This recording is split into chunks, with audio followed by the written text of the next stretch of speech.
Dane, what's up, man? How you doing this snowmageddon afternoon? How are you? Oh man, great, great. Enjoying seeing that stuff coming down finally around us. It Did feels you like have a winter now. finally, Proper holiday season now. finally? Did you have a good Thanksgiving? Oh yeah, ate too much, visited too much, still aching from laughing too much. You That's know, good. all the excesses of this holiday.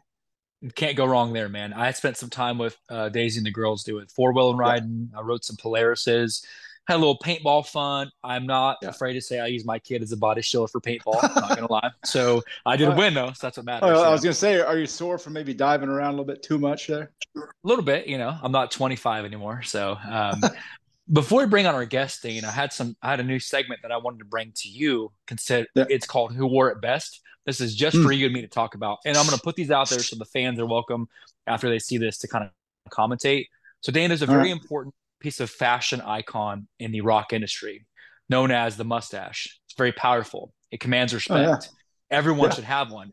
Whoever you are, you should always rock a mustache once in your life. So, I've got a couple of people, Dane. I want you to tell me. You tell me, and we'll put this out for the world who wore the mustache best between these two. This is for you. Ready? And I Yep. love all these guys. These are all people I respect. Of these two, who wore it best? Burt Reynolds or Freddie Mercury? Man, that's a tough one. Yeah, Ooh, that's a tough one. Got to go with the Bandit. I like I Burt. love it. Yeah, Bert's they're got a both great one. great. Okay, that's a good one. Who wore it better, Eddie Murphy or Super Mario? Love them both. Both great, right? Oh yeah, Super Mario. Okay. I have to say Super Mario. That he was one of my icons whenever I was my teenage years playing that What, game. back in the day? Yeah, Oh back yeah, in the back in the day. days. That's cool, man. So yeah, it just mustaches. If you haven't had a chance to do one, please make sure you do that. It's commands respect, and you can't go wrong. So Yeah. aside from that, Dane, today's a special day. That's just a little segment of who wore it best. Thanks, Dane, for letting me try that out on you. We'll see what the Hey, audience but thinks. but but I think maybe slowly the beard is taking over now. Notice you got a little bit yourself and our guests as well. Yeah, dude. So the sickest beard this side of the hemisphere, I think I'm using that word right, Dane. We got a guy coming on today, a little story, and we'll get into it. So I'm gonna take you back to about 1998. My Yeah, uncle, my mom's side, Chad, we're rolling around. It was after like a youth group thing one night, and back where in my day, music wasn't quite as easy to access as it is now, right? This yeah, is pre yeah. Spotify, pre Pandora, so you had to get the CD or if you could find a good station. And again, I respect my heritage. I was a little bit more conservative side, so a lot of stuff I listened to was more kind of conservative or like clean Yeah, stuff. yeah, So we found this station. It was called Z91, Dan. We yeah. had this I remember. Volkswagen Beetle. I was rolling around. My uncle, his name was Chad. We're rolling around at like midnight. This station had this segment that was called the Edge. It was like, okay, you got your traditional Yeah. rock and roll, then you got the Edge, where it's like next level, up and coming, like hardcore metal people, things like that, right? So I'm sitting there Yep. jamming. I hear this song come on. I'm like, it was this album. It was called the band was called Clank, or that was the name of the singer, Yep. and the song was called Still Burning. I'm like, this is the coolest thing I've ever heard in my life. It had kind of like Yeah. this ministry, a little bit of Rob Zombie, Trent, Circle of Dust kind of feel to it. I'm like, Yep. this is probably the coolest song I've heard all year. So I went and found them back at the day, had to go into Yep. actual stores and like buy the CD. So I bought two of them because I knew I was going to like need one for the house, bought two copies of it. It was awesome. And the label was like, if you look at the picture, it's like this kind of pinhead kind of cool guy. I'm like, Yep. this Yep. is awesome. It's such artwork. And then over the years of like listening to their stuff, of course, they dropped in 99 with Numb, Yep. and then they going strong for so many years, just recently dropped between Unholy and Divine. And just from 95 till 2023, almost 30 years of making tremendous hits, Dane, just awesome. Yep. So let me quit fanboying out. I've got my buddy Klank and the one and only DJ Pat stopping by. Fellas, how you doing, guys? How are you guys? Good to see you Hey, guys. All hey, right. hey. Thanks for having us on. Doing good. Yeah, Thanks. man. Yeah. Yeah, sorry Our for the long pleasure. story, fellas, but that's how I got into you guys back in the day. So thanks for making going on 30 years now, just some of the Yeah. best music that we could hear, man. My ears thank you for it. So Totally. You're very welcome. Thanks for listening. yeah, Yeah, man. So we appreciate you holding out that long and sticking with us.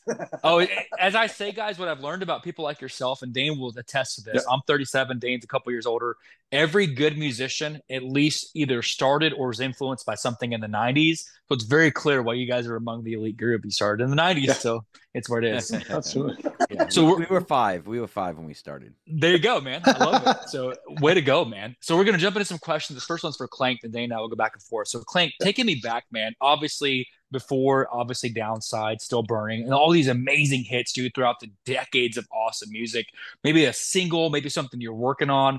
Take me back to when it began for you, Clank, like your first song you wrote, or when did all this begin for you back in the day? You know, As far as Clank or music in general? you in general as an artist, you know. So Well, like most people, I kind of played. Well, I attempted to play guitar in high school. You know, jammed with my cousin. He was a drummer. Didn't really have anything set. You know, so my friend Dan and some other guys from high school, we used to jam all the time. My first band was called Enforcer. Yeah. We had a 3-song demo. It was the same 4 chords. You know, it was bad, but it was fun. But fast forward like 92, my friend Clay was the guy who did Circle of Dust, and he used to work at a bookstore in the end of town where I lived. So I used to go in all the time, hang out, because he was the guy that was, you know, back in the day, they used to have what they call a listening station, where you would have cassettes once upon a time and a little like headphones and a little player. So you could pick, you know, you could have the albums and you can kind of get a little preview before you bought them. You had a chance. And I'd go in all the time, and I remember he was working on some music. He said, "Hey, I'm going to record an album, blah, blah, blah." And it was cool, you know. And I said, "Oh, this is cool. It's a friend. I'll support him." And then he went, recorded an album, and then basically like 6 or 8 months later was asked to play a show. And he was like, I never had any intention of playing. So he was kind of like, I got to kind of get some people together to do some shows. So he had myself, Jason Tilton, drummer, you know, did a bunch of shows way back in the day. And the very first time I went away, we did, I think it was a month and a half. Wow. We did with Living Sacrifice, with Mortal, with a bunch of different bands. I came home with like $25 after all was said and done. And I was like, this is awesome. You know, I was living home. I didn't have like a mortgage or health insurance or a phone bill. Cause you know, back then you didn't even have personal phones. You know, we weren't even into the pager phase yet, but, it hit me like a ton of bricks. And I was like, man, this is, you know, I don't care how much I made. This was just something I wanted to do. I wanted to have fun, you know, and then with the music that he had wrote and connected with so many people, it was like, it was just so cool to go out and do something. And, you know, because you're in your early 20s, you have no clue, you know, what the future holds and stuff. So it was a lot of fun. And then that actually led into the Klank thing, because we did Circle of Dust for a couple of years. And then Circle of Dust was basically on its way out. There was a lot of problems with the old label, and, you know, we were in so much debt, you know, and I was like, it was on 93, the very first Klank song, which, by the way, next month we're going to be celebrating 30 years of Animosity, the very first Klank song that was written.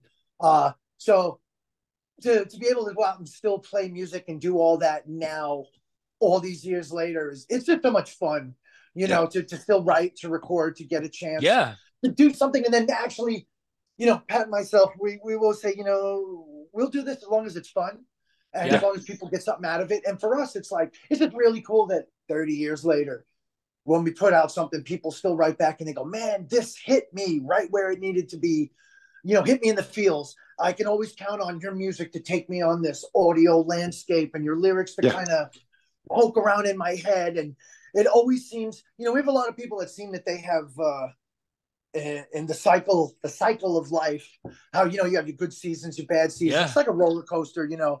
It just seems that our music kind of seems to vibe with people when they're going through the most tumultuous up and downs in their life. And even just last couple of weeks after we put out volume 2 of Between Unholy and Divine, to get a lot of the letters that we got from people saying, dude, once again, you guys are right there, right along with me. I don't know what to say. I know what I was feeling in my head, and I didn't know what to say. And you said it for me, and your music keeps taking me on this journey. And I can't thank you guys enough. And, you know, for Pat and I, it's like, this is just something that we do that, you know, we think it sounds good. We have fun doing it. And then we say, you know, if somebody gets something out of it down the road, but the fact that here we are all these years later and people are still actively getting, you know, meat and potatoes out of it, it feels really good for us, you know.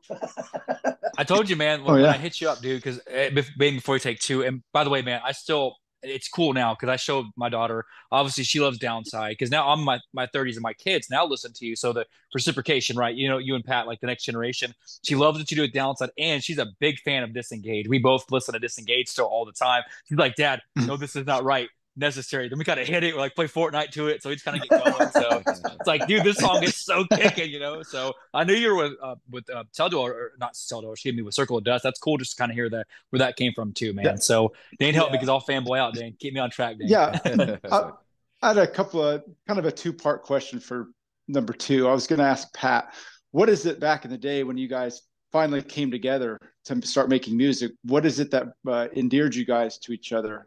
That, you know, was it maybe something that you guys were on the same page on, or did you guys see it as this is a challenge and we want to make this work because we both love what each other do? It's good. Yeah, that's a good question.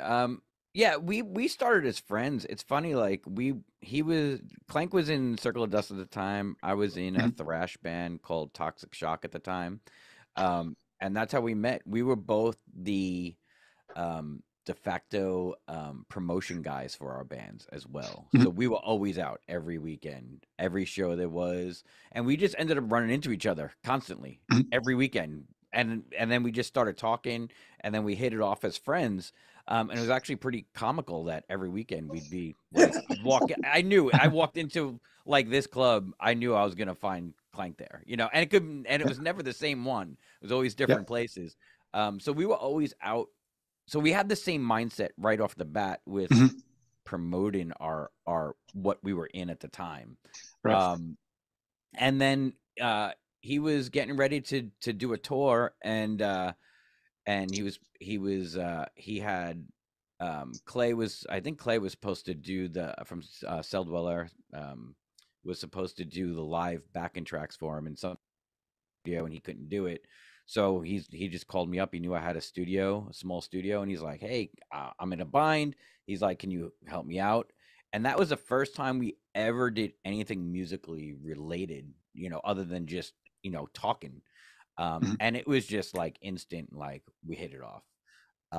And everything just felt super comfortable, like we were working together since we were, you know, 5. Yeah. And it just flowed. And then he had a guitarist bail last minute on one of the tours, and he's like, "Hey, I'm gonna bind again." You know, he's like, "You want to come out on the road?" And it was a while since it was probably like 5 years since I was on tour at the time, and I'm like, "Heck yeah!" And I joke around that I was supposed to just do that one tour, and then that was it. And I never left. So wow. Yeah, and it was just something cool. Like we just have that. When we get in the studio together, we just have that, like we know what each other's thinking, love that. where we're gonna go. So wow. it's cool. It's cool to have. I get it. My old brother-in-law used to say we were like he was like my Lenin. McCarthy thing. Yeah. There you go. That makes sense, man. Best way to put it. That's a great way to put it. I tell that to people. Not like we're on the time scale say, of the Beatles. If you've been playing you know. so long, they go, how does it still stay fresh? Or how do you know? I said, you know what? We can't even really explain it, because a lot of times we'll sit down, you'll work on ideas, you know, cataloging little things. So if you'll say, oh, I got this idea for a riff or a loop or tidbits, I'll mess around with my thing, put some stuff together. We send them to each other, but everything it's always, like you said, it's very fluid. It's always been like, oh man, like he'll send me something and it's instantly, as soon as I hear it, it's like, and I'm like, oh, the wheel starts. This is it. I'm hearing like either a melody or dude, do a little, you know, we'll go back and forth. And it's like, it's just so cool to sit there and like, be like, some days we'll come like, what do we got? I don't know. All right, let's just start going through the hard drive, whatever. And he'll click on some random stuff and then just pull up a beat. And then like 2 hours later, we're like, we have a whole sketch and we're ready for like some scratch vocals. Like, yeah, you know, like it's just weird how you can just have a complete blank canvas and some days just be like, we always call them happy accidents, because all of a sudden you just do something and like, whoa, what did you just do? I don't know. Well, figure it out and do it again, because that was dope. And then we go down the rabbit hole and, you know. That's awesome. There it is. The rest is an album. And then you make an album. Yeah, definitely. That's awesome, dude. Yeah. So now, Pat, whenever from those first days when you started going off with them, saying, rescuing them in a sense on the road. Now you've done gigs with them, events, festivals, all these things throughout the years. What are maybe one or two festivals or one or two events that kind of stick out in the forefront of your mind that are maybe your favorites? That's a lot. That's tough. That's tough. The one show that always, it wasn't a festival. It was actually Des Moines, Iowa. I knew you were going to bring that random. one up first. It just always comes out like playing Cornerstone or festivals like that is always cool because there's just so many people there. I mean, it's cool like having that experience. But when you play a place that was converted, it was a big like laser tag and arcade, and we got there early, and there were tons of fans there helping load in, and we ended up playing laser tag with them. And then there was a makeshift stage, and then the stage started breaking in the middle of our set, started coming apart. So me and our guitarist at the time figured, let's break it. So that's what we tried to do the whole set. But it was just such a cool, like, from the minute we got there and playing laser tag with the fans, and that was there. Cool. And we had just seen, I mean, it's a while ago, but we had just seen Starship Troopers had come out. That's how long ago it was. Wow. So big Starship Troopers phase at that point. So it was fun, like, just the whole day and experience, not just show, but the whole experience was just super, super fun. And even afterwards, getting a chat with so many people, it was a great turnout. That's always one show that will stick out in my mind. That's awesome. Man. Yeah. What about you, Klank? And the thing to it, the killer thing with that is we had van. Well, that was the tour from hell. We were having all these kind of van issues here and there. We rolled up to Farley because the place was called Farley's in Des Moines, Iowa. We're in the middle of, there's like 7-8 inches of snow. We lost our brakes in the front. We literally, our brakes locked as we rolled up in front, and it was like, and then the van and trailer stayed there until late that night. And then the next morning, we couldn't even leave until we had to find like an emergency. There was a guy who wasn't even open. He opened his shop just to help us because he felt bad. Oh, wow. Because we couldn't, it was one of those like Pat said, like we showed up, there was like just smoke pouring from the front tire because the caliper was frozen closed, so it was just burning the rotor, and all the hot, the ice and the slush and the cold hitting it was just, it was totally like out of something like Funniest Home Videos, Yeah, and the real tour. Did our load in, like you said, we had buckets and buckets of tokens. We were like Smeagol, just wants his tokens. And tokens is, and then playing the laser tag like us versus the fans, and oh man, that's fantastic. It was great. It was definitely like, and anytime you talk about shows that stick out, like you said, outside of the festivals, that one is always right up on top because it was just like it took hell to get there. We almost didn't get a chance to leave, and then the guy was really cool to help us the next day, and it was just one of those awesome, like. Man. Never forget. Never forget it, man. That's like, it's cool to hear, like, everybody's kind of got a different take, right? Like one of our buddies for Tobin, you guys probably know Flatfoot 56. He talked about a show one time where like they're doing slip and slides on stage, and it's just crazy stuff, right? So it's cool to hear where you guys come from as like your favorite. And Cornerstone, I had a feeling, man, that's such a cool, legendary experience that I wish kids nowadays got to be a part of. It's a whole thing, right? I wish it was the same. We always say back in my day, but there's nothing like those like peak days of Cornerstone. I'm cool. I'm glad you guys got to kind of headline and be a part of that. So this next one, Klank, I'm going to transition back to you for what I call kind of like influences and stuff, man. And as you left a mark on me, I think about people like you guys, POD, Sonny from POD, big influence on me. Paul from 12 Stones. I've had this mark of like people that, again, I respect all influences of what people do, but you guys have always kind of had a mindset, a vision of what you want to talk about, but also wanted to rock everybody's face off and dance at the same time. So I see this, obviously you don't want to be compared, but you hear a little bit of the, obviously the Ministry type thing, a little tiny bits of Nine, not really, but a little bit.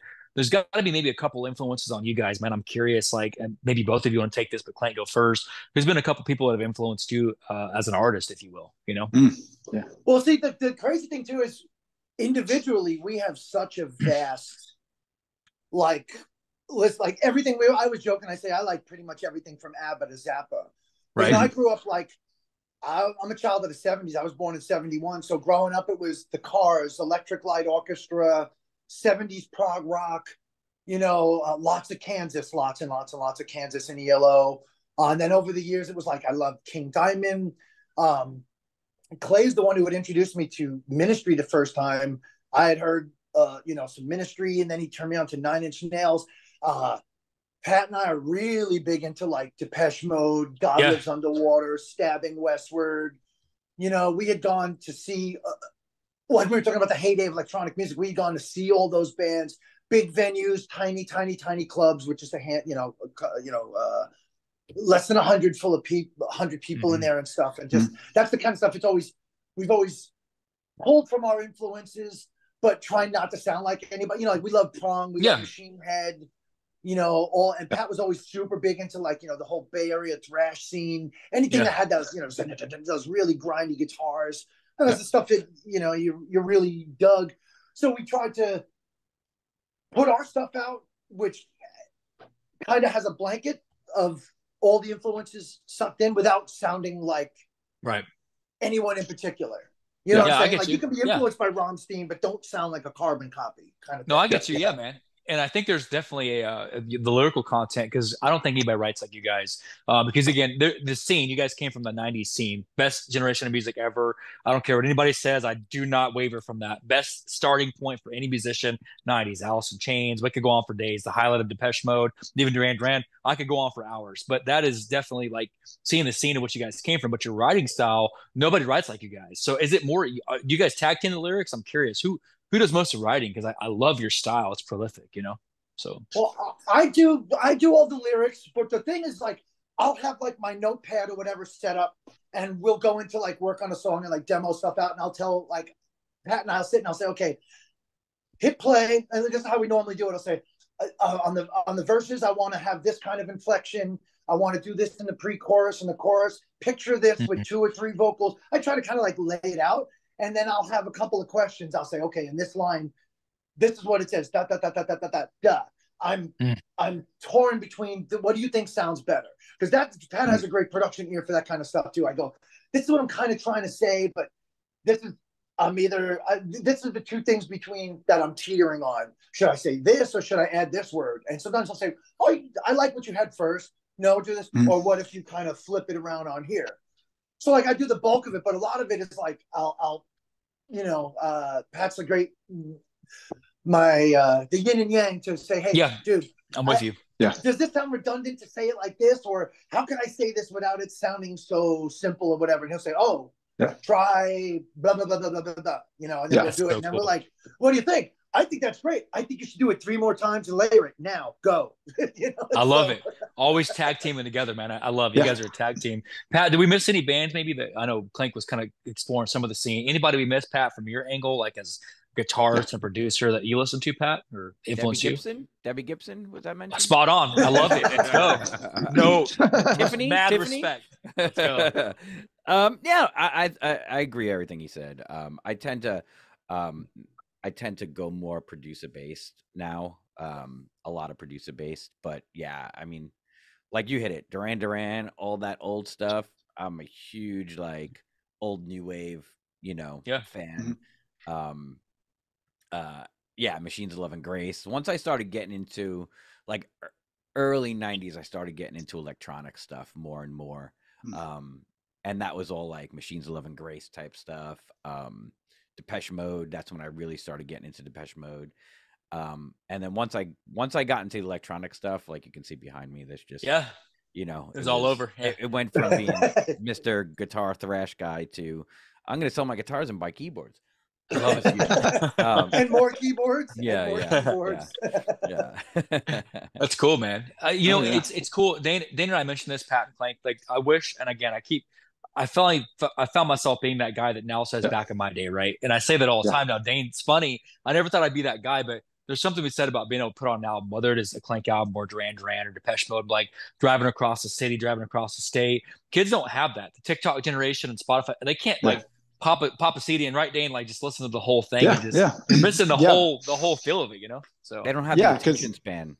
Yeah, man. Yeah, it's such and when you listen to the CD from beginning to end, you see all the different influences and nuances of what the artist learned and where they're pulling inspiration from. It's neat to kind of put all of it together when you had those days of full CDs, or in my instance, cassettes or 8 tracks or whatever it is, or vinyl. You start listening to that and you think, okay, this is what influence they're pulling from. I hear a little bit of this and that, and it's just, they take you on a journey, which I think that's what today's generation seems to be missing from music. Well, today's kids are more about singles. Yeah. Which I get it, because they say nobody buys the albums anymore, but most things are single orientated, or an EP, 2 or 4 songs. So, but when you listen to one of our albums, we go through painstakingly what's the song order going to be? Where's it going to start? It's going to go up and down. There's a journey musically, and we'll sit there and go back and forth. Okay, we start here. Let's do this. By the middle point, let's do this. Let's do that. Yeah. It's not like it's just thrown together. It's all laid out specifically to give you a full experience emotionally, audibly. You know, that's what's so awesome, I think, about the vinyl resurgence. So vinyl resurgence, to me, it's like you couldn't. Yeah, it always sounds better. Vinyl always sounds better, but it's the fact of you couldn't skip songs. You could, but who wants to pick up the needle? And at this day and age, with getting older, my eyesight, I'm not skipping songs. So it was actually it's the experience of actually, like, excuse me, putting on a record, and you have to listen to it. And then once that side A is done, I'm going to listen to side B. So it's more to me, vinyl, it's more the experience of actually listening to a full album front to back. Right. And that's what, to me, is so cool about the vinyl resurgence right now, is that I love it. Kids, and even kids, starting to get into it. It's like it gets them out of that TikTok, like 30-second, mindset. I told Dane this story, you guys. I got to tell you this. As Dane, you transitioned before, this is an honest, like, no exaggeration story. This is why I'm so glad that vinyl's kind of popping back. So my daughter and I, picking her up from volleyball practice about a month ago. Dane, you heard the story. We're rolling, listening to Dirt, one of the greatest grunge albums of all time. Dirt is classic. So we're rolling. She goes, Dad, do me a favor. Can you turn whatever this is off and play the 2023 TikTok playlist? Straight face. And I was like, get out of the car. So it was done. So you're fired. Anyway, you're not my kid. Right. The other one's my favorite. No, I'm kidding. But it was just fun. The 2023 TikTok playlist. It's 400 songs, and it's 1 minute and 38 seconds. Right. Yeah, the whole playlist. Right. Yeah, exactly. I love it. Yeah. Go ahead, man. That's good. I was going to ask you, Pat. We'll start with Pat. Now that we're in late November, going into the end of 2023, and you guys have done your thing and you guys are rolling right along, what do you guys see coming up for you in the turn of the new year? More writing, more recording, tours? What's on the horizon for you guys in 2024 coming up? Just right now, we're writing for new stuff. We always want to. We always have a plan to, like, every month we're going to release 1 or 2 songs a month. And then we just don't. Life gets in the way. Because we just don't. Like, when you're not on a label, we don't have deadlines. We don't set deadlines. So we just keep on working things until we give up. We're already writing and working on new stuff. There's been talk of possibly doing an East Coast thing if things align with another bigger metal band. Hopefully in 2024, we'll see if things work out. As of now, I mean, we just, we have our own studio, so we're writing and releasing stuff. That's I love that. We're trying to do. Yeah. Hopefully this will be the year that we actually release a lot of stuff. We also all good project. Yeah, we have a side project we've been working on since 2000. That maybe we'll release this year. Like fine wine, you can't rush it before it's right, man. You guys are doing the Tool thing. You guys put out an album every generation, like Tool, right? Is that what that side thing is, right? Exactly. I love it, man. That's cool. It's about 17 years. Yeah, 17 years later, we're ready for the next one. I get it. So that's cool, man. Well, there's a segment, guys, I promise you, in all the media, and Dane and I live by this segment. It's kind of been since we began the show. we have a little segment that's called Rapid Fire. Now, what this is, our fans from around the world, from like Finland to Fiji, they'll send us questions and they'll say, hey, this is rapid. What it is now, all of these questions we're about to ask you, we love all the subject matter. We love all these people. So it's kind of more of a Rorschach test. There's no wrong answer. You guys got to go with what you would pick just naturally. There's 5 questions. So you guys will both get 2. And then Klank and Pat, the last question, you guys will both answer. Okay, so 2 for Klank, 2 for Pat, and then you guys both answer the last one. What we do is we actually rapid, Dana and I bet on what we think you guys are going to say. We think we know what you're going to say, so there's a wager on this. The winner gets lunch provided by the loser. It's kind of a fun little segment. Okay, so it's gonna be fun. So Dane, you ready? You got your picks? You ready? So yeah, here we go. So imagine for a second, Klank and Pat, anything's possible. People might be passed away. They come back to life for this segment. Anything's possible. So first question, Klank, this is for you. Then we'll take Pat and go back and forth. So Klank, you're called up and say, hey, they're doing a 2024 90s techno resurgence, kind of a techno goes metal type album. And they want you to check this out, the iconic Uptown Girl by Billy Joel. They want you to duet this song, and you get to pick one of these 2 guys to be your duet partner on this song, making it kind of techno metal thing. Uptown Girl, you can choose to rock this single with Trent Reznor or Martin Gore from Depeche Mode. Who are you going to rock this song with, Klank? Oh, man. See, I love it. Already stumped him. The problem is because Martin Gore isn't the lead vocalist, but he has great vocals. Right, and right. So I'd probably say Trent right off the top of my head. Okay, I actually had you for Martin. Doing harmonies. I had you for Martin, Klank. I really did. Dan, how about you, man? So. Same. I had it for Martin. Yeah. So Dane and I, we lost the first one. I had you, man, because I knew about your Depeche Mode influence. So I was like, I really had you for Martin. Yeah. So it's all good. No wrong answer. So Pat, this one's for you, man. Second question. So I know with kind of your thrash scene, things you've done with the guitar stuff back in the day, they say, hey, Pat, we're doing a kind of like what Miles Kennedy does. A lot of these guys will fill in for like Slash and do albums, right? They'll sing the vocals for an album. So Pat, you just released a metal album, and you get to pick one of these 2 guys to do the vocals for you. No disrespect to Klank. We're just saying for a guest appearance. Pat, you can choose. I love these guys both. You can choose Axl or Rob Halford to drop vocals for you on your metal album. Who you going with, Pat? Got to be the King Halford. Let's go. I had you. I did. Absolutely. I had you, man. I did. Let's go. I had you. Because how about you? If it was Axl, it would take about 18 years to come out. I love it. That's true. That is true. Hey, how about you, man? What do you have? Yeah, I actually had Axl. I got you. Really? Yeah. Dane's no disrespect to Axl, but he doesn't have the title of the metal god. There's a right out there. Right. I love it. Yeah. I should have went down that avenue. I didn't even think about that. So next one, obviously, Klank, I know you guys do a lot of great soundtracks. I love the Metal Missionary stuff. You guys do awesome job with soundtracks. So check this out. And they've done kind of like a lot of background stuff, right? So they call you up, these 2 franchises, say, hey, Klank, it's kind of tag team with Pat, but you make the final decision. They want you to be a part of making the entire soundtrack for one of these 2 movies, the next installment. So Klank, you can go with the next Mission Impossible installment, or you can go with the next John Wick. Klank, which one do you want to make the soundtrack? John Wick, because before you even finished your sentence, I was going to say, I don't know what the answer is, but I want to do a John Wick. Let's go. Yeah, man. I had you for that one. Dan, how about you, Dave? Oh yeah. I didn't think there was any other answer than John Wick. I love that. There is no other answer. So check this out. So Pat, we're gonna flip the script. So Rob did your album for you. Now, one of these 2 singers say, hey, Pat, we want you to come be our guest guitarist on the road. Again, much love, Klank. This is just a hypothetical thing. So one of these 2 artists say, come play a tour with us. We need a backup, a fill-in guitarist. You can fill in for Shadows of Avenged Sevenfold, or you can fill in for Patrick from Fall Out Boy.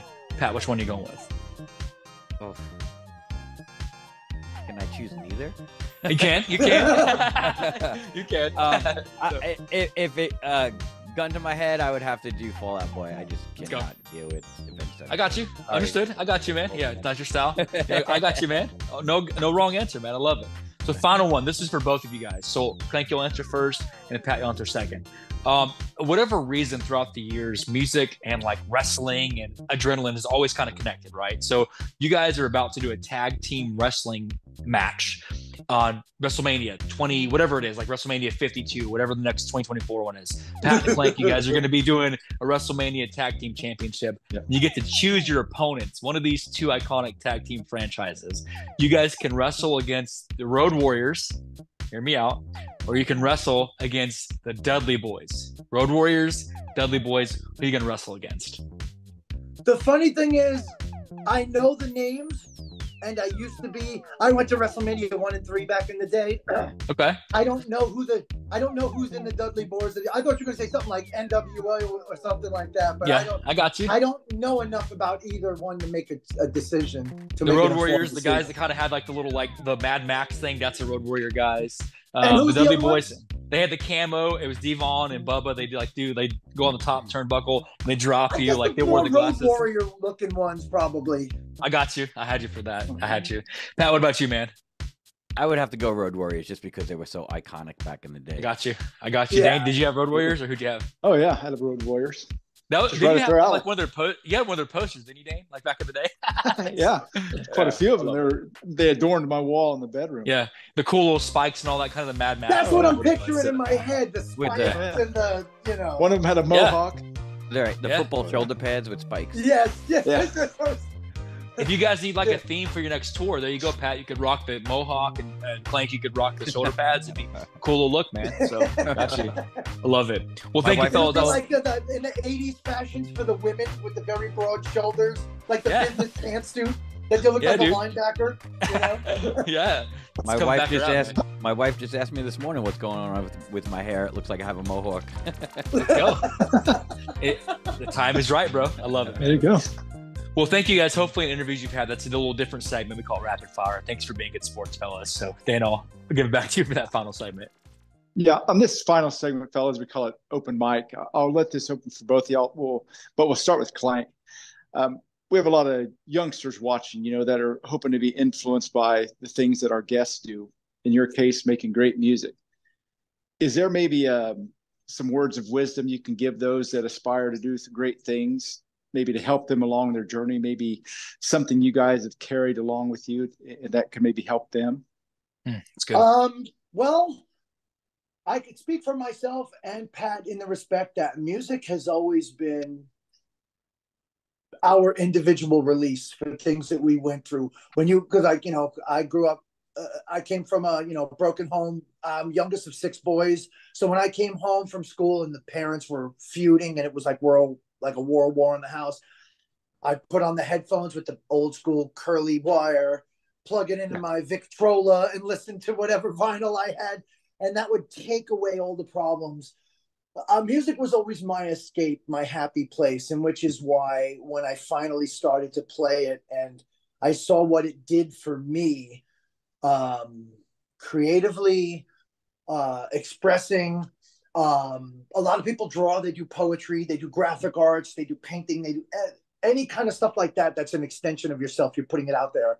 But for me, I noticed the music made it so I had an outlet, and I felt most whole when I was listening to music, absorbing it, and in turn now creating it. And I just want to encourage people, if you want to sing or you want to play an instrument or multi-instruments, don't be shy. You don't have to be limited to one instrument. Try it, play it, have fun with it. I mean, Pat originally started as a drummer. You know what I'm saying? So it's like the possibilities are endless. Whatever you find that brings you happiness and enjoyment, or a little bit of, Goostraba, that little bit of Pete when you're doing something, take it and run with it. For me, it was for music, writing, recording. We always tell people the music of Klank is sonic therapy. It is a page taken out of a journal or a diary, but set to music. You know what I'm saying? So we basically take what happens to myself, to him, to us collectively, those we know, and we put it into the music and funnel it. And that's our therapy. And that's, I write about, dude, like you listen to this stuff. We talk about recurring themes like suicide, perseverance, getting knocked down, getting back up. Yeah, everybody takes hits to the chin. A lot of times you're going to be laid out on the floor. It is what it is. But the thing is not laying there, getting up, fighting again, day in and day out, because there's no stopping. You know what I'm saying? We're here. We got to do, no matter what comes at you, gets thrown at you in life, you overcome it. You know, I mean, look, as we get older, more and more bills. Our songs talk about, you know, prices are going up, inflation, you know, bigger bills, smaller gains, rents due, hunger pains. There's all this stuff, you know, your priorities, your things change as you get older. And that's what we funnel our energy into, to bring us to that happy place.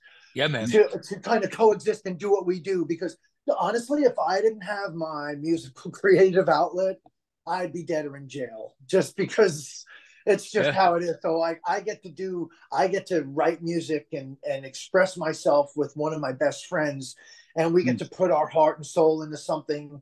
And always we say, if one person gets something out of it, you know, job is done. We did it. But the fact that it's resonating with so many more people, and it's helping them to get through stuff they've been through, hurdles in life or whatever. You know, people say your music was the soundtrack to my adolescence. What do you say to something like that? Like, I had my parents' divorce, I had school, I had this, and you guys, your music literally helped me every day. And for us, it's like, dude, we're just doing what we thought was right, what sounded right. And so for us, it's an ultimate honor for that.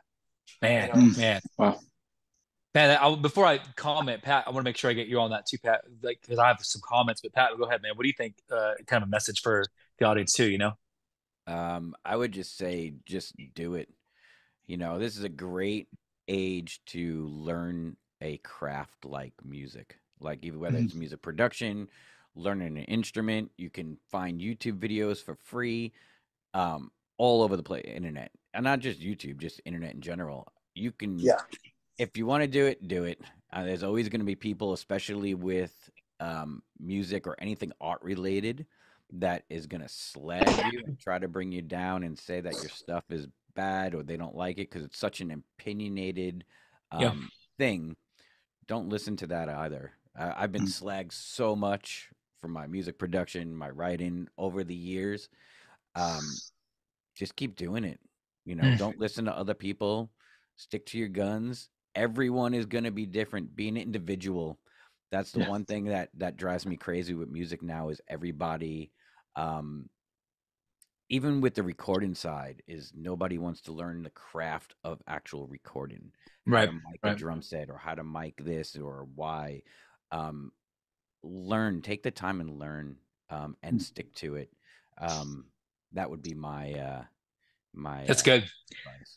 That's fantastic. And there's something, because I made some notes, Dan, and I probably have some notes too, but Klank and Pat, both of you, first and foremost, I love it that you can tell. I'm so grateful that, again, even though you're constantly pumping out modern music, I love that I can still tell who you are. Like, you are not, as you said, going with the 2024 trends. You built a brand, an empire. You guys, Klank, you mentioned in a post, you said you built a juggernaut of Klank, right? You guys have stuck with what you know you like, and you make music that you like, and then people flock to you guys because you do what you like, and then it's genuine. This world needs more people that are just themselves, whatever that is, whatever it is. Maybe you're a underwater basket weaver, whatever you're doing, that's like, make it your thing, like be yourself, right? People will flock to that, man. So, and Klank, you mentioned this real quick, Dane, before I give it back to you, but you talked about kind of like the soundtrack of our lives, man. And it was a time, man, when I look at early 2000s, because I graduated in like 2004, and like when you guys were like a heavy influence on my teenage years, and then I pass it on to my kids. A lot of things you would write about, it's like, it's okay to even like things like I Look at God, where you question, what is this? Like, you would say things like introspectively, like you write about things. It's okay to have an opinion and also not be sure about everything, right? But you make great music. The soundtrack was always, I'm making great music. I don't know all the answers, but I'm going to try. And even through the depression or things like that, there's hope. You guys have always had this layer of hope. So thank you guys for all the questions and like rocking our faces off and making us move. There's always been this positive message at the end of the day that I just can't get away from 30 years later, man. So thank you guys. I commend you both. So love it. Awesome. Thank you. Thank you for listening. Yeah. Go ahead, Dane. Closing comments on that. Yeah. Well, I just had another question. You know, with all the things you've written, Klank, is there maybe actually first, where do you draw the most inspiration from when you write? Is it from the things around you, your background, the way you grew up? What are some of the favorite places? Honestly, it varies, because a lot of things, honestly, like if you gave me a subject matter, if you said, "Oh, I want you to write a song about world hunger," and it doesn't work like that. Pat can attest to that. Like, you can't throw me a subject matter, or like spin a wheel and say, apartheid, or struggle of this or that, world hunger. I can't do that. But so if, let's say, for example, Pat sends me something, it's got this melody. Yeah. Usually what happens is my brain will go to some and I'll get like the melody, and then all of a sudden, like, I'm not picking what subject matter. Something speaks to you, just kind of pulls and goes with it. So a lot of time, 9 times out of 10, I'll go with that first initial whatever thing it was that subconsciously came to the top, and then we'll kind of press on it. And a lot of times, like, we'll send stuff back and forth, and I'll say, I got a chorus. Okay, cool. What else? Nothing, just a chorus. I don't even have a melody line, but I think I know the words. And then other times it's like, I have the lyrics, I have the melody for the verses and the lyrics, but no, the melody for the verses and the choruses, but I don't have the actual words yet. So and a lot of times it also depends on what you're going through. Like, when Between Unholy and Divine Volume 1 was first being written, I was in the middle of a really, really bad, bitter divorce. I was in a very dark place. That's why when you listen to songs like Between Unholy and Divine, like, read the lyrics to that, trapped inside these 4 walls. Am I talking about, will I make it through, or is this going to be the end of me? Real life. And real life. Yeah. And that's like the thing is, I was literally sitting in my room at night, like night after night, in the complete dark, going, what am I doing? Like, not like, oh, woo is me, I lost my wife, I want to kill myself. But it was more like everything in my life, everything I had been through, hurdle and all this stuff had just magnified. And I was like, man, I don't want to do this anymore. I was in Texas looking through my phone, the least painful ways to check out permanently. Like, and then I called Pat and said, hey, man, I got an idea. I'm taking what I'm going through and I'm kind of putting it into this one song, and sending ideas back and forth, and be like, dude, this is, your stuff is usually like a raw, exposed nerve, but dude, this is like, like, just the rawest of the raw. And it's like, for me, it's therapy. It's totally therapy, because when you're singing it, when you're recording it, it's no different to me. This is my, like, it's almost like Pat is sitting there like this with a pad and a pen, and I'm laying on the couch in the studio. Yeah. Show me music where therapy. It hurts you on the doll. Yeah. Like, that's me like opening up like that, and that's how we get that across. And it's cathartic for me, because it's a therapy. It's my way of coping and putting things out. And some people go, oh, you shouldn't write about this, you shouldn't say this. No, there shouldn't be anything off limits, as long as you're not being malicious or hurting anybody. And that's, like I said, this is our journal, this is our diary, this is how we deal with our everyday, and we funnel it into the music. And whatever we're going through in life, I kind of hone in on whatever nerve that is, whether it's if it's super happy, like some of the stuff we did on some of the like the Metal Missionaries soundtrack, great stuff. A lot of it's stuff like, Summer Song. It's very happy, and cruise on the highway next to the beach, blue skies, sunlight, and then sometimes you're in the midst of the hell and the muck and the mire, and that's what we're talking about. You don't get one without the other. There's duality. You can't just have good days, and you can't just have bad days. And if you're having tons of bad days, you can't just focus on the bad, and vice versa. It's got to balance out. And that's why I think you guys, and Dane, we say this too, I think that's why you guys have stood the test of time. And I feel like you're still in your prime. I mean this. That's what's great about music. It doesn't matter if it's 1 year or 40. Music is, you don't ever get out of your prime. If you have a creative mind, it doesn't matter. Look at the Stones, dude. This is like 60 years, and they're still kicking, doing great music. You guys are still in your prime, because you still are going through your life. That's why I feel like your music has stood the test of time. That's why me and Dane always say, if I can like it, if my kids can like it, if you're bridging generations, you guys, like you're doing something right. Multi-generations love your music. You're doing something right. So kudos to you guys for connecting on every level. Maybe the summer stuff right now might appeal to my kid, but maybe the people that are going through divorce out there, things like that, Klank, you writing about that divine inspiration, maybe to help someone get through something you went through. No wonder people just flocked you guys, because you make music that people actually care about, that matters. Yeah. So I can't say enough. Thank you guys. It's Yeah, fantastic. absolutely. Yeah, definitely. My kids hate Man. it. It's good to know Oh, that man. after all these years, it actually still resonates with people. You know, the fact that Oh yeah. we can do something that we do it because we like it and we think this sounds good, and then to start getting those like emails and text messages and Facebook messages going, Yeah. man, dude. We even had a guy recently. He said, man, he goes, I've having a lot of problems in my life, mental stuff, and I've been struggling. And he's like, every time you put out an album, he's like, it hits every single time. I'm at my lowest point and I need something to get me over the hurdle. He goes, and then you guys, boop, you release this thing. And he goes, and it's like my catapult to take me over the hump to the next thing. And it's like, for us, it's like, you know, it's still amazing and mind-boggling to hear that after all these years, because we're like, man, we're just doing what sounds good to us. But just to know, and that's what's weird too, knowing, because you have to be conscientious. You want to do what you want to do for you, but you also know what people want to hear. Right. You know, right, some people, they want more of the heavy and less of the singy, or they want this or that. So it's all still being true to yourself while also being true to the sound that you've created. And plus, we don't like to put any borders on anything. You know, 1 minute it could be insane like death metal, and the next minute you might have 9 different vocal harmonies over something, and that's just what it is. We don't want to be confined by any boundaries. So are we going to be able to get a Debbie Gibson cover? I mean, that's what I'm hearing, right? So can we get that, Pat? No comment. It could let's be go. coming. Let's go. It's going to be a 45. Debbie Gibson on one side and Jennifer Love Hewitt on the other side. Let's go. I will back you guys. Kickstarter. Let's go, guys. I will back that up. Let's go. But no, guys, in closing, Dane, and I appreciate you. It is, again, I say this, and we respect all, you know, mindsets and all beliefs and philosophies, but Pat and Klank, I do think there's something about it's kind of a godsend, because you guys write music. I think about people like POD, kind of like Creed, some of these people that have made music that is great music that give people hope. There's something to be said about that. Kind of in a world where there's too much depressing news, you guys give us hope, man. Even if it's like, here's the bad thing going on, here's how you get through it. You never leave them hanging, right? So that's what's so cool about what you do, and I respect you guys for it. So as we close on this, please let it be known at the open invitation, as you guys drop more stuff in the future, open invitation to come back on this show, because we promote the heck out of you, and we can't wait to make this a recurring thing and do it again sometime in the future. Okay, so awesome. Thank you so much for having us. We appreciate it. Of course, fellas. I'm ready for the sports show. Oh, woo!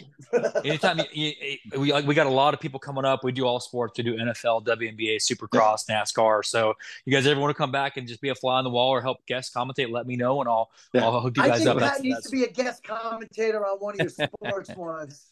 Come on back, Pat. Pat, send me your schedule, bro. We're friends on Facebook and Instagram, or text me. Like, look me up, Pat. I promise I'll make that happen. We do a lot of guests once, so you're welcome anytime. That's a fact. Yeah, okay? absolutely. So, cool. Thanks. I mean that, bro. Awesome, fellas. Well, you're welcome to drop off, guys. Hope you have a great post-Thanksgiving. And if we don't talk to you much before the beginning of the year, Happy New Year's. And let's do it again and stay in touch, and happy holidays, okay, guys? Same to you guys, man. Take care. Hey, all the best. Yeah, we love you guys. Take care, guys. So Dane, talk to me, man. I'm telling you, I love these guys. Like, the passion, the energy, the way they write. What you think of it, man? Crazy, huh? So yeah, I loved it. I mean, like you said, still in their prime. I mean, like you say, whenever you start music, you go to one level, and then as you get older and you start learning more and you start seeing what the world is, everything gets so much more complex. And that's where they're getting to now. You know, as we all get older, which we're obviously going to, you hopefully learn more, and that'll come out in your craft. And I can't wait to see what the future holds. I mean, you listen to somebody at the beginning, you think, man, this is good. You listen to 10 years later and you say, this is better. And then 20 years later, like, you can't get any better. With them 30 years later, it's like, wow. You know, it's just something that keeps building on itself. It's crazy to see how, like, they've had this journey of, like, and they've never, you know how you have like those bands where it's like they'll have like a one-hit wonder. They've never had a bad album. When you start off, like, when they drop, you know, Downside, it's like, okay, this is a high bar. And then they go on to Numb. They did Numb Reborn, took this hiatus for like 7 years. Obviously, they dropped, you know, and then they did some of the Metal Missionary stuff. And now with volumes 1 or 2 of Unholy, they keep it fresh, man. It's like metal in industrial stuff have always kind of had this like next to each other kind of thing, right? Like the Rob Zombies, obviously the Trent Reznors, right? And now going into this generation, some of like even the Dead Mouse stuff or Skrillex stuff, like there's always like this generational thing where they just keep going. And these guys have just kept pushing in their lane, and then they'll step outside of it. Like they're not joking. They probably will drop a Debbie Gibson cover and they'd make it awesome. I love Debbie Gibson, but they could make it rock, and that's just how talented they are, absolutely. and they're not afraid to it either. I'm telling you, in the early days, man, it was like, you talk about this too growing up, and I respect our heritage. I respect where I came from very fully, but I loved when I listened to their lyrical content, because they'd be like, even people that maybe were of the Christian faith, they'd ask questions. They're not afraid to ask questions. They're not being disrespectful, but they would ask those questions like, is this, they would just do it in a way where it was very respectful, but also like just raw and energetic. And I loved it, man. So yeah, absolutely. Wow, man, just inspirational day. And I can't say enough how much I was so glad we got to be a part of this and interview some heroes of mine, man. I love it. Our bucket list keeps growing, right? The bucket list keeps getting bigger, right? So yeah. Wow. Well, that'll be the Saturday edition. We'll get this out hopefully the next day or so. Tomorrow, Dane, speaking of inspiration, so we have a special lady, local Kansan hero tomorrow, Dane. We've got our friend Liz stopping by. So let me tell you a little about Liz if you guys haven't met her. She's ran several marathons. She's a Boston marathoner. Went through an incident in her life where she was had to lose one of her limbs. Still running marathons, still making people just competing at the highest level without one of her limbs, Dane. So like that kind of a story is just, I got to get that out. Like people need to hear about it, So it's inspirational on a different level. It's yeah, man. Perseverance. Talk about that. I mean, that's what she is. Yeah. And then we'll end the month with Coach Pollock from the Colorado Buffaloes. Talk about inspiration, turn that program around. So just a great month of interviews, and we'll hit December hard. We'll save some stuff for that. So on behalf of Dane and Josh, of course, Klank and Pat, we love you guys. We can't say thank you enough. We'll close on this. Don't forget that we love you. And as always, Dane, thank you for listening.